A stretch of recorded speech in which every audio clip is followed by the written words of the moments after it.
Ladies and gentlemen, there are moments in life when the heart feels convinced, but heaven remains silent. Moments when emotions shout, "Stay," yet peace quietly withdraws. We often ask God to bless what we have already chosen instead of asking Him to reveal what He has already decided. And when it comes to relationships, the cost of ignoring divine direction is far greater than the pain of temporary separation. You see, love was never designed to blind purpose. Relationships were created to sharpen destiny, not sabotage it. Yet many people remain bound to connections that drain their joy, weaken their faith, and slowly pull them away from who they were created to be, all because they mistake attachment for assignment. Not every connection is a covenant, and not every attraction is approval. God is not a God of confusion. When He is present, there is clarity. When He is involved, there is alignment. And when He is leading, there is peace, even when the decision is difficult. The challenge is that God rarely shouts. He speaks through patterns, through disruptions, through the quiet erosion of peace that warns us something is out of order. Too often we call these signs challenges instead of recognizing them as direction. Tonight, this message is not about condemnation. It is about clarity. It is not about fear. It is about freedom. Because the greatest act of love you can give yourself is obedience to truth. When God removes a person, it is never to punish you. It is to protect your purpose.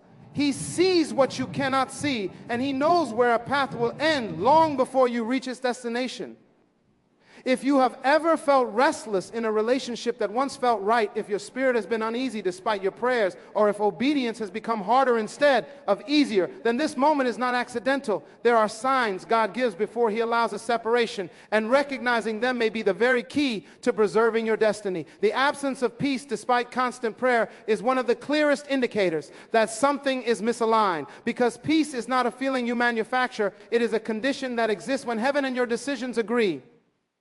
Many people confuse emotional attachment with spiritual confirmation, assuming that because they desire something deeply, God must surely be in it. But peace is not produced by desire, chemistry, or history. Peace is the divine signal that your steps are ordered. You can pray every day, fast consistently, quote scripture faithfully, and still feel an uneasiness that refuses to leave, and that uneasiness is not accidental. When God is silent on a matter, He often speaks through the absence of peace.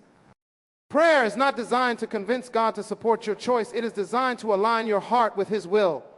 When you find yourself praying repeatedly about the same relationship and never arriving at rest, that repetition is not persistence. It may be resistance. Peace does not require constant reassurance. When something is right, you are not forced to keep asking God to make it feel right. Peace settles, it anchors, it confirms quietly. Turmoil, on the other hand, demands explanation, justification, and emotional labor. A relationship that requires you to constantly pray just to tolerate it may already be revealing its true nature. God communicates through peace because peace protects purpose. Anything that threatens your peace eventually threatens your destiny. That is why anxiety becomes a spiritual warning system. When you feel disturbed after conversations, drained after encounters, or confused after moments that should bring clarity, your spirit is responding to something your mind is trying to ignore. Peace is not always loud, but its absence is unmistakable. The more you pray and the more unrest you feel, the more likely it is that prayer is exposing truth rather than changing circumstances. Many people remain in relationships because they are waiting for peace to return instead of recognizing that peace left for a reason. They remember how it once felt and assume that effort, patience, or time will restore what has been withdrawn. But peace does not abandon you randomly. When peace departs, it is often because the environment is no longer safe for who you are becoming. God will not allow peace to coexist with a direction that leads away from His intention for your life. He removes peace so you will stop, reflect, and realign. There is also a difference between peace and comfort. Comfort comes from familiarity. Peace comes from alignment. You can be comfortable in dysfunction and still be completely out of order. You can know someone deeply and still be wrong for each other spiritually.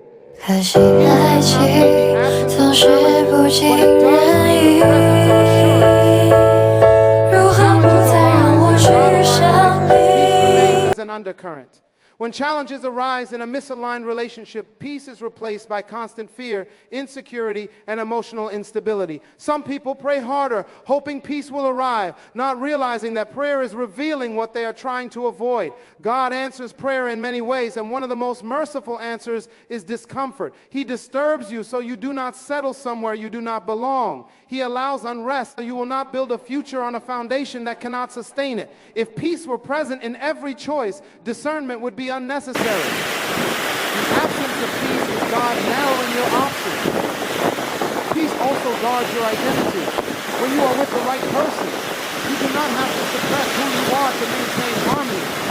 When peace is missing, you often find why ourselves shrinking, over-explaining, or compromising internally just to keep the relationship intact. That internal war is a signal. God does not lead you into relationships where obedience costs you your inner stability. If loving someone consistently disrupts your spirit, something in that connection is working against divine order. The tragedy is that many people override the absence of peace because they fear loneliness more than misalignment. They stay because leaving feels painful, even though staying feels heavy. But peace is never restored through disobedience. You cannot pray away what God is trying to remove. You cannot fast your way into peace while walking in a direction heaven is opposing. Peace returns when alignment returns, not when circumstances improve. When God wants you to move, He often removes peace before He removes the person. He allows you to feel the tension, so you will begin questioning the direction. The discomfort is not meant to torment you. It is meant to awaken you. Peace is your spiritual compass. And when it is missing despite sincere prayer, it is not because God is distant. It is because He is directing. Compromise of values and spiritual convictions rarely begins with a dramatic decision. It starts quietly, subtly, almost politely. It begins the moment you tell yourself that what troubles your spirit is not that serious, that love requires flexibility, that understanding means adjustment. At first, the compromises feel harmless. Small sigh, lenses where you once spoke truth. Gentle excuses where you once held conviction, moments where you bend slightly to preserve harmony. But every compromise, no matter how small, trains your spirit to tolerate what it was once designed to resist. Your values are not preferences. They are the framework of your purpose. They were shaped by revelation, refined through experience, and anchored in truth. When God aligns you with someone, that alignment strengthens your convictions, not weakens them. The right relationship sharpens your faith, challenges you toward obedience, and reinforces your commitment to live according to divine standards. When a relationship begins to require you to explain away your beliefs or soften your stance to avoid conflict, something sacred is being negotiated. Spiritual compromise often disguises itself as maturity. You are told that being evolved means being less rigid, that love should be free from boundaries, that faith should be private and non-intrusive. Slowly, you begin to compartmentalize your convictions. You still believe, but you no longer practice as boldly. Still pray, but less openly. You still value truth, but you no longer insist on living it fully. What once guided your decision becomes something you manage carefully, so it does not disrupt the relationship. God never requires you to abandon your convictions to maintain connection. Any relationship that pressures you to choose between faithfulness and togetherness is already revealing its direction. When values are compromised, identity soon follows. You begin to feel fragmented. One version of yourself when you are alone with God, another version when you are with them.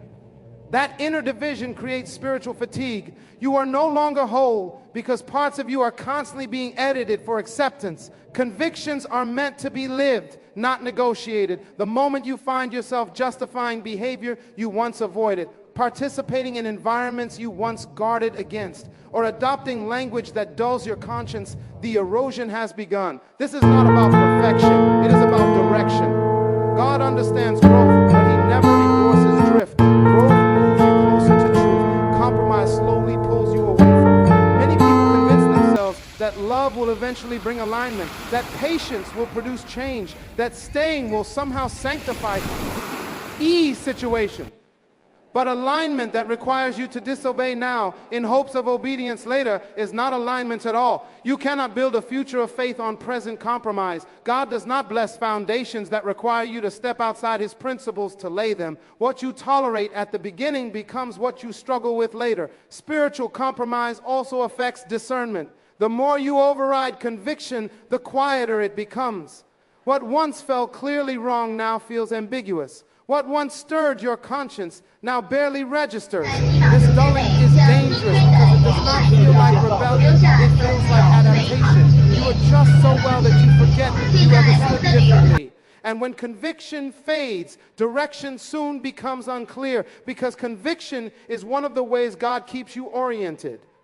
Relationships were never meant to cost you your reverence for God. If being with someone consistently places you in situations where you must choose silence over truth, participation over principle, or convenience over obedience, the relationship is extracting a price God never asked you to pay. Love that demands spiritual compromise is not love that leads to life. God's will does not require you to abandon the very standards he used to shape you.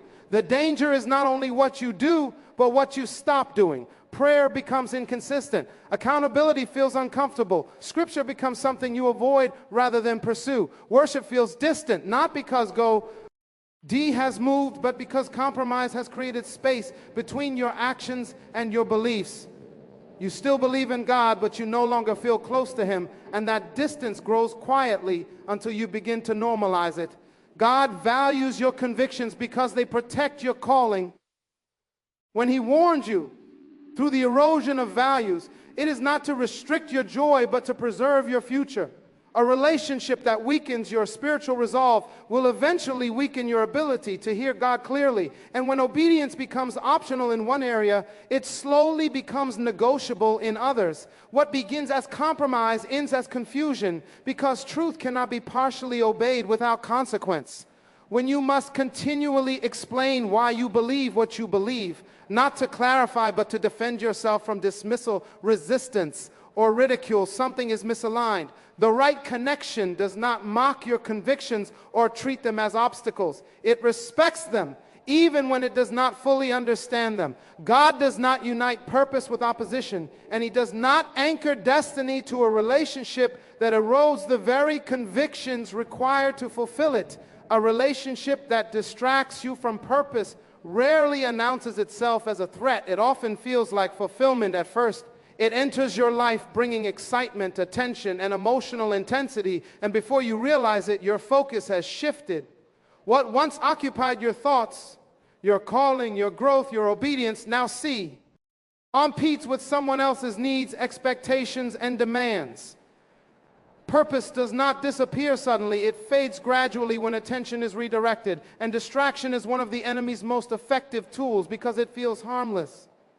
Purpose requires focus, discipline, and intentionality. Anything that consistently pulls your time, energy, and emotional capacity away from what God has assigned you to do should be examined carefully. When a relationship begins to consume your mental space, your schedule, and your emotional reserves, you may still be busy, but you are no longer productive in the direction God intended.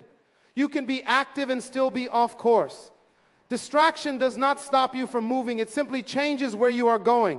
God never sends relationships to replace purpose. He sends them to support it. The right connection creates space for your calling, not competition with it. When someone is divinely aligned with you, they respect your assignments, encourage your growth, and understand that purpose is not optional. When a relationship becomes a constant interruption, requiring explanation, reassurance, or emotional maintenance that drains you, it begins to interfere with the very thing God entrusted to you. One of the clearest signs of distraction is neglect. You begin postponing what once mattered. Prayer becomes rushed. Preparation is delayed. Discipline weakens. You tell yourself it is temporary, that you will refocus soon, but soon never comes because relationship keeps demanding more. Purpose cannot thrive in leftovers. God does not give you assignments to be addressed only when everything else is satisfied. When purpose becomes secondary, something has shifted out of order. Distraction often disguises itself as responsibility. You feel obligated to show up, to be available, to fix, to reassure. Slowly, you begin carrying weight that was never assigned to you. You confuse love with sacrifice, not realizing that sacrifice that costs you obedience is misplaced. God never requires you to abandon your calling to prove your affection. When a relationship consistently requires you to choose between being present for them and being faithful to God, the direction is already compromised. Purpose also requires clarity. Distraction clouds discernment. When your emotional world is constantly stirred by relational tension, your ability to hear God becomes impaired. Decisions that once felt clear now feel confusing. You hesitate, second guess, and delay. This is not because God has stopped speaking, but because your attention is divided. You cannot hear clearly when your focus is fragmented. A relationship that produces constant emotional noise will eventually drown out divine instruction. Some people believe that love should be all-consuming, but purpose demands balance. God did not design relationships to absorb your identity. When you find yourself redefining your goals, minimizing your vision, or shrinking your ambitions to some uncomfortable distraction has turned into dilution. Purpose should expand in the presence of the right people, not contract. The right relationship challenges you to grow into who God called you to be, not retreat from it. Distraction also affects momentum. You may still have vision, but you lose consistency. You start and stop. You feel inspired one moment and drained the next. This inconsistency is often the result of divided priorities. Purpose requires sustained commitment, not sporadic attention. When your emotional energy is constantly spent managing a relationship, there is little left to invest in long-term growth. You begin living reactively instead of intentionally. God is intentional with timing. When He assigns purpose, He also provides the season to pursue it. Relationships that arrive at the wrong time can be just as disruptive as the wrong relationships altogether. Timing matters because purpose unfolds progressively. If a relationship consistently pulls you away from preparation, development, or obedience, it may not be evil, but it is misaligned with the season. God does not rush purpose, and He does not allow relationships to derail it without warning. The most dangerous distractions are the ones you love. You defend them, you justify them, you protect them even when they are quietly pulling you away from who you are meant to become. You tell yourself you can manage both, but over time, one always dominates. If your relationship requires more investment than your calling, your priorities have been reversed. God never designed purpose to compete with affection. When a relationship is from God, it does not distract you from your assignment. It clarifies it. It brings focus, not fragmentation. It aligns your daily decisions with long-term vision. When you consistently feel torn between what God has called you to do and what a relationship demands from you, that tension is not normal. Purpose does not coexist peacefully with distraction. One will eventually silence the other. Repeated conflict without growth or resolution is not merely a relational issue, it is a directional warning. Conflict itself is not the problem, because every meaningful relationship will experience tension. The issue arises when the same arguments cycle endlessly, producing frustration instead of maturity, exhaustion instead of understanding. When conflict repeats without progress, it reveals that the relationship lacks the alignment necessary for growth. God uses challenges to develop character, but He does not use stagnation to advance destiny. Healthy conflict leads somewhere. It exposes weaknesses, invites communication, and results in change. Unhealthy conflict goes in circles. You revisit the same conversations, make the same promises, and experience the same disappointments. Each time you hope for a breakthrough, but nothing shifts. This pattern is not accidental. When God is involved, conflict refines. When He is not leading the company, connection, conflict becomes repetitive because there is no shared direction to move the relationship forward. Repeated conflict drains emotional energy. You spend more time recovering from arguments than building toward a future. The relationship becomes defined by repair rather than progress. Peace is always postponed, placed on hold until the next issue is resolved, yet another issue quickly replaces it.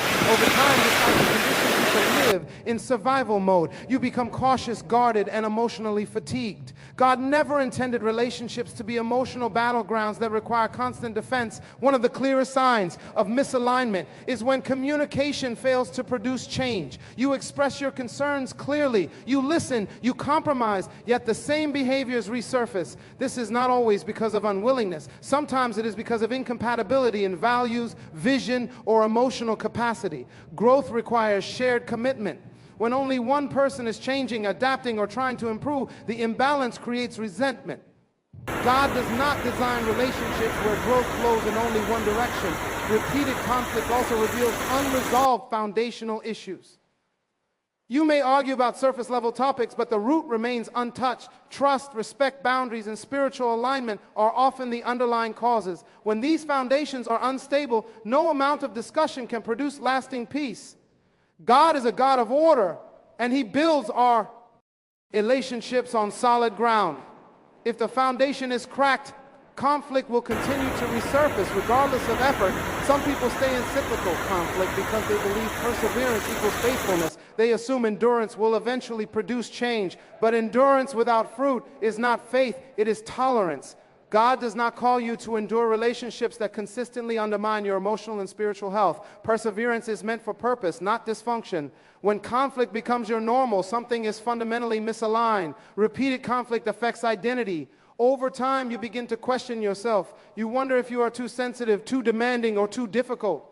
The constant tension erodes confidence and clarity. Instead of feeling supported, you feel criticized or misunderstood. God never uses relationships to diminish your sense of worth. When a connection consistently leaves you doubting your value, it is not producing the fruit of love. Conflict without resolution also disrupts peace. You anticipate arguments before they happen. You brace yourself emotionally. Even moments of calm feel temporary, overshadowed by the expectation of the next disagreement.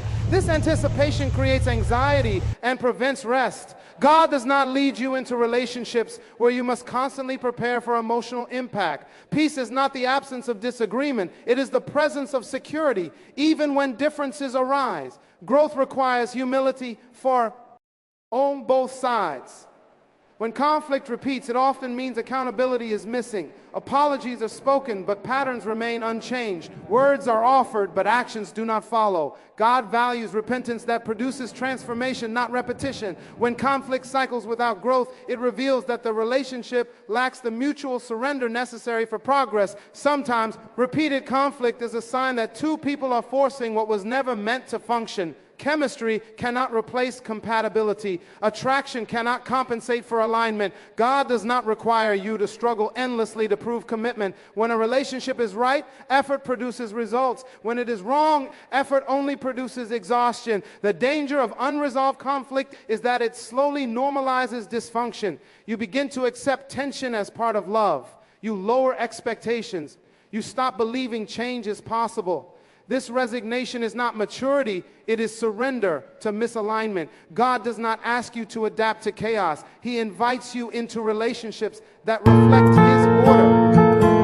Repeated conflict without growth is a signal, not a sentence. It is an invitation to discern whether the relationship is positioned to move forward or permanently stalled. God uses patterns to speak when words are ignored, when the same issues persist despite sincere effort, prayer, and communication. It is not because you have failed, but because the relationship is revealing its limitations. The loss of joy, clarity, thank you, and inner alignment is often one of the most overlooked signs because it happens quietly and gradually.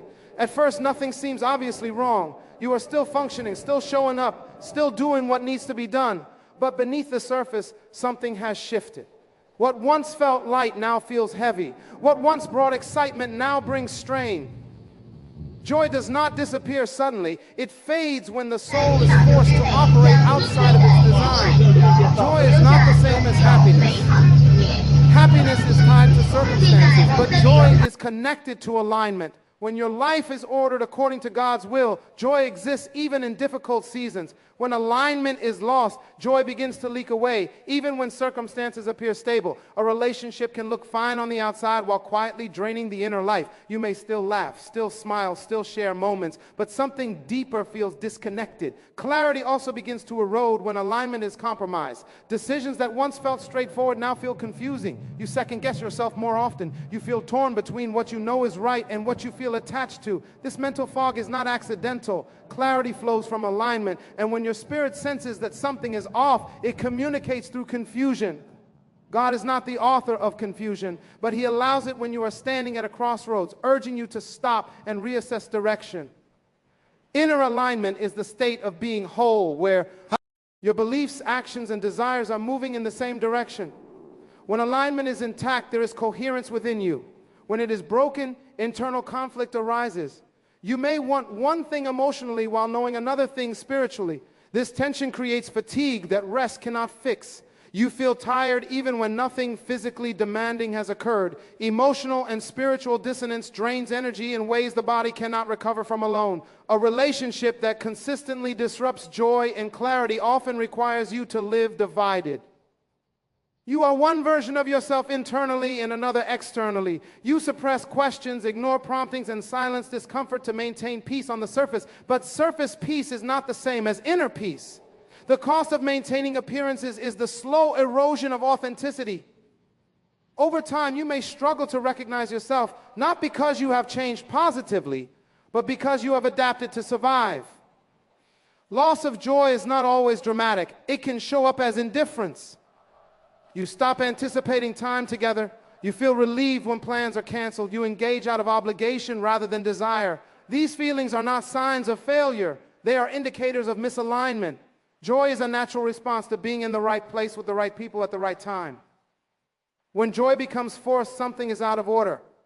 Clarity suffers because misaligned relationships cloud perspective. Emotional investment makes objectivity difficult. You rationalize behaviors you would advise others to avoid. You explain away red flags. You confuse familiarity with confirmation. This distortion affects not only the relationship, but other areas of life as well. Purpose feels distant. Motivation declines. Vision blurs. When one area is out of alignment, it rarely stays contained. Inner alignment is also connected to peace with yourself. When you are aligned, you trust your decisions. When alignment is broken, you live with quiet regret even while staying.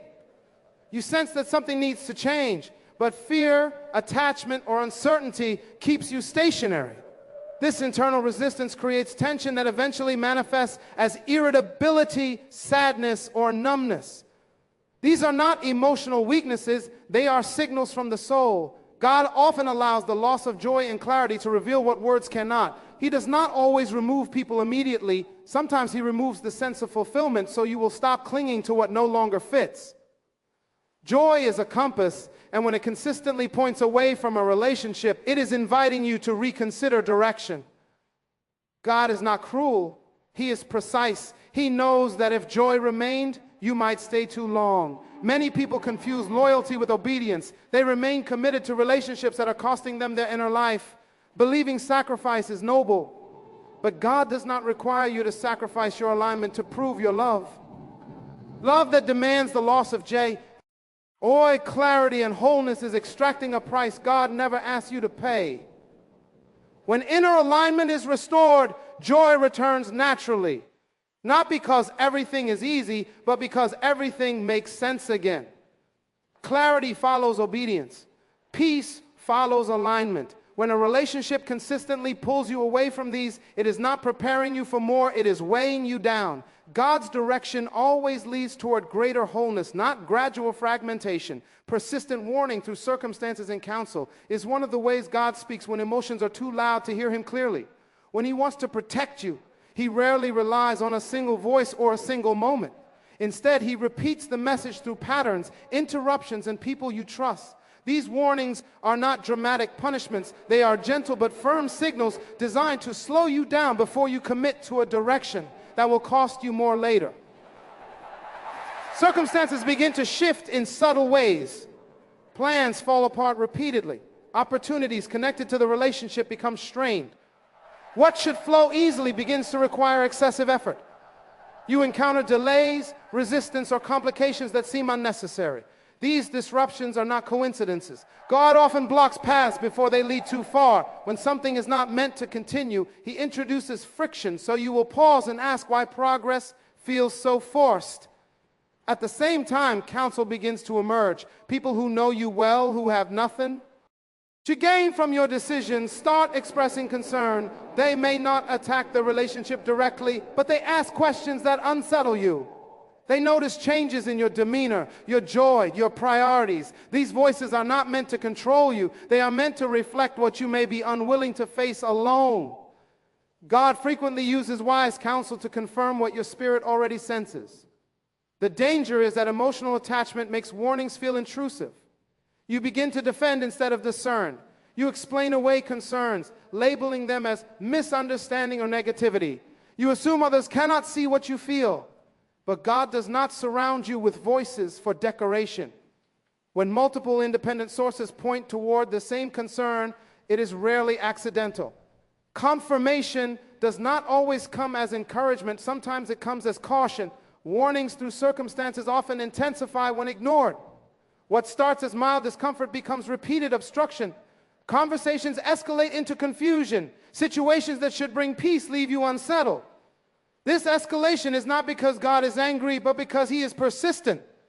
He knows that the longer you stay, the harder it becomes to leave.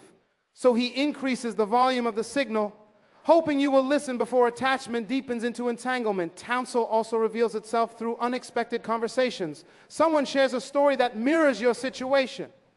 A message, sermon, or moment speaks directly to what you are experiencing.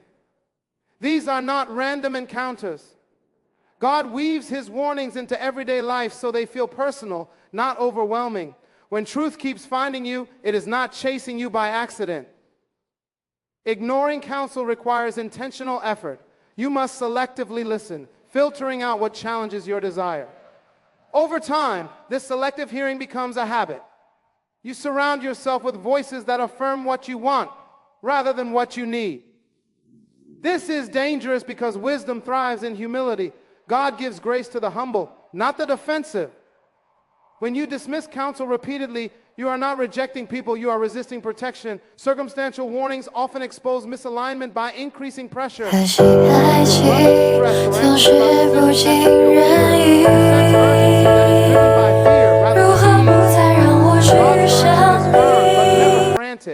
When you feel compelled to rush into commitment to silence doubts or secure someone, that pressure is not from God. He does not force alignment, He invites it. Sometimes the warning comes through loss. Something valuable connected to the relationship slips away. Trust weakens. Respect erodes. These losses are not meant to punish, but to reveal. God allows certain things to fall apart so you can see what the relationship produces under pressure. Fruit is revealed over time, not in intention. When the fruit consistently brings stress, confusion, and resistance, the source is removed. That's a stupid question. The tragedy is not that warnings come. It is that they are often reinterpreted. People call them attacks, bad seasons, or tests of commitment. They spiritualize endurance and mistake resistance for refinement. But God does not refine by leading you into confusion. Refinement produces clarity, even when it is uncomfortable. When warnings increase and peace decreases, the message is becoming clearer, not harsher. God respects your will, which is why He warns before He intervenes. He will show you the sign before He allows the consequence. Persistent warnings are mercy in advance. They are invitations to choose wisdom without suffering unnecessary loss. When counsel aligns with circumstance and both align with the unease in your spirit, God is speaking in harmony. The most telling sign is when warnings continue even after prayer. You ask God for clarity, and instead of reassurance, the signals intensify. The resistance remains. The counsel repeats. The obstacles persist. This is not silence. It is direction. God does not always say no with words. Sometimes he says it with repetition, hoping you will recognize the pattern before the pattern becomes pain. Emotional attachment, outweighing obedience to God, is one of the most subtle and dangerous shifts because it happens internally long before it shows externally. At first, you still intend to obey God. You still pray, still seek guidance, still acknowledge His authority, but gradually your decisions begin to lean more heavily on how something feels rather than what God has instructed. Emotion becomes the filter through which obedience is evaluated. Instead of obedience shaping how emotions are managed, attachment is powerful because it creates dependency. You begin to feel that your peace, happiness, or sense of security is tied to the presence of another person. The thought of losing them produces fear, anxiety, and resistance, even when your spirit senses misalignment. This fear becomes a motivator. And instead of asking, "What is God requiring of me?"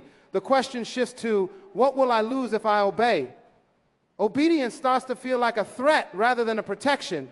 When emotional attachment takes precedence, prayer subtly changes. You no longer pray for God's will to be done. You pray for God to make the relationship work. Your prayers become negotiations rather than surrender. You ask God to fix, change, or soften things, not because you are aligned, but because you are afraid to let go. This is not rebellion. It is attachment-driven fear, but fear E. Then when emotional still undermines obedience, obedience requires trust, and trust requires release. Emotional attachment resists release because it equates letting go with loss. You convince yourself that obedience can wait, that timing is flexible, that God understands your heart. While God does understand, He also knows that delayed obedience is often disguised disobedience. When you know what God is prompting and choose emotional comfort instead, attachment has crossed into control. One of the clearest signs of this imbalance is rationalization. You begin justifying why obedience is unrealistic or extreme in your situation. You explain why your case is different. You highlight potential good outcomes while minimizing spiritual cost. Rationalization is the mind's attempt to protect what the heart refuses to release. When obedience requires sacrifice, attachment searches for alternatives. Emotional attachment also distorts discernment. You interpret God's silence as permission. You view warnings as obstacles to overcome. You confuse intensity with confirmation. Strong emotions are mistaken for divine approval, but God's will is not validated by emotional strength. Feelings fluctuate. Truth remains constant. When obedience is postponed because emotions are strong, direction becomes blurred. Another indicator is selective submission. You obey God in areas that do not threaten the relationship, but hesitate in areas that do. You worship, serve, and give, but resist obedience. NCE, when it involves boundaries, separation, or confrontation. This selective obedience creates internal conflict. You are faithful in principle, but conflicted in practice. God desires wholehearted obedience, not partial compliance. Emotional attachment can also redefine identity.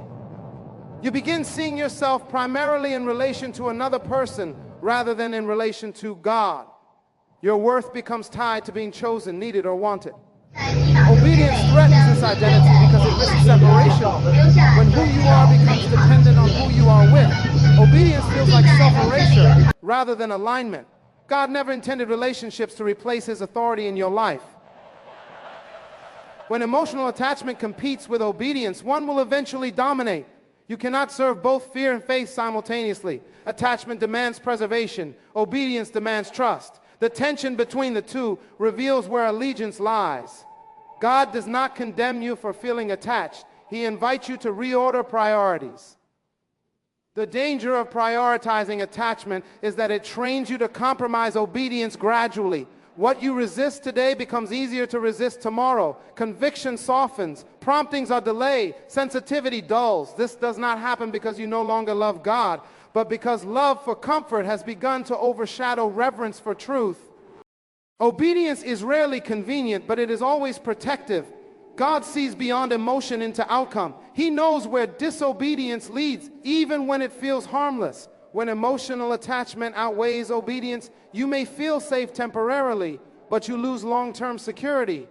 Obedience may cost you a relationship, but disobedience can cost you direction. The struggle between attachment and obedience is ultimately a trust issue. Do you trust God enough to believe that what He removes, He can replace with something better aligned to your destiny? Emotional attachment says no. Faith says yes. When obedience feels impossible because attachment feels overwhelming, it is not because God is asking too much, but because attachment has been given too much authority in your heart. When a relationship pulls you away from God rather than toward Him, the shift often begins subtly, almost invisibly. You do not wake up one day deciding to drift spiritually. Instead, small adjustments are made to accommodate the relationship, and over time, those adjustments reshape your priorities. What once anchored you, prayer, devotion, obedience, spiritual discipline, slowly becomes negotiable. You still believe, still acknowledge God, but your connection with Him no longer feels central. This distance does not happen because God has moved. It happens because something else has taken precedence. A God-aligned relationship strengthens your hunger for God. It does not replace it. When you are with the right person, your desire to pray increases, not decreases. Your sensitivity to God's voice becomes sharper, not duller. You feel encouraged to grow, to seek, to obey. When a relationship begins pulling you away from these things, it is not neutral, it is directional. Everything in your life is either drawing you closer to God or subtly pulling you away. There is no spiritual stillness. One of the first signs of this pull is inconsistency. Spiritual practices that were once natural now feel forced. Prayer becomes rushed or postponed. Scripture feels distant rather than nourishing. Worship feels routine instead of reverent. You tell yourself it is just a busy season, but the pattern persists. The relationship begins consuming time and emotional energy that once belonged to God. What you feed grows, and what you neglect weakens. Another sign is discomfort around spiritual matters within the relationship. You hesitate to bring up God, faith, or obedience because it creates tension or disinterest. You downplay your convictions to avoid conflict. Spiritual conversations feel one-sided or avoided entirely. Over time, silence replaces expression. You learn which parts of yourself are welcome and which parts create friction, and slowly you begin editing your faith to maintain harmony. When a relationship pulls you away from God, obedience starts to feel inconvenient. God's instructions feel like obstacles rather than guidance. Boundaries feel restrictive instead of protective. You struggle internally when God prompts you toward change because obedience threatens the stability of the relationship. This internal resistance is not random. It reveals competing priorities. Anything that makes obedience harder instead of easier is working against spiritual alignment. Distance from God also shows up as decreased sensitivity. Conviction softens. What once troubled your spirit now feels tolerable. You begin adjusting your moral and spiritual standards to fit your circumstances. This dulling does not feel dramatic, it feels practical. You tell yourself you are being understanding, patient, flexible. But flexibility that costs you intimacy with God is not wisdom, it is compromise. A relationship that pulls you away from God often redefines fulfillment. You begin looking to the relationship for emotional security, validation, and peace, things that were never meant to come from another person. God becomes supplemental instead of central. You pray less because you rely more on the relationship to meet needs only God can fulfill. This misplaced dependence creates spiritual imbalance. Another indicator is the absence of spiritual growth. Time passes, but your relationship with God feels stagnant or declining. You are not moving forward. You are maintaining at best. Growth requires intention, and when your attention is consumed elsewhere, spiritual development slows. God does not stop inviting you deeper. You simply become less available to respond. A relationship pull. Pulling you away from God also affects your discernment. Decisions are made based on emotional preservation rather than spiritual direction. You avoid seeking God's input because you fear what He might say. Silence becomes safer than surrender. When prayer feels risky instead of comforting, something has shifted. God never uses relationships to separate you from Himself. He does not compete with people for your heart. He invites you to order your heart correctly. When something consistently draws you away from His presence, His word, and His will, it is not sent to strengthen you. God is relational by nature, and He designs relationships to reflect His character, not replace His role. The most telling sign is when your passion for God fades while your attachment to the relationship deepens.